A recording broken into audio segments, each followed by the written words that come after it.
Hi, this is Kranti.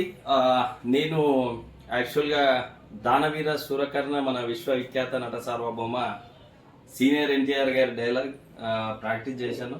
ఒకసారి చూడండి. Thank you for your support. గాగు ఆచార్యదేవ ఏమంటివి జాతి నెపమున సూత సుతుని కింద నిలువ అర్హత లేదందువా. ఎంత మాట. ఇది క్షాత్ర పరీక్షయే గాని క్షత్రియ పరీక్ష కాకూడదు. ఇది కుల పరీక్షయే అందువా. మీ తండ్రి భరద్వాజుని జననం ఎట్టిది, అతి గుబుక్షాకరమైన మీ సంభవం ఎట్టిది.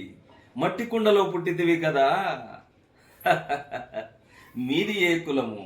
ఇంత ఏలా అశ్వత్పితామహుడు కురుకుల రుద్రుడైన శాంతనవుడు శివసముద్రుల భార్యగు గంగా గర్భమున జన్మించలేదా? ఈయనది ఏ కులము? నాతో చెప్పిస్తేవేమయ్యా. మా వంశమున మూల పురుషుడు వశిష్ఠుడు దేవవేశ్యకు ఊర్వశీపుత్రుడు కాడా.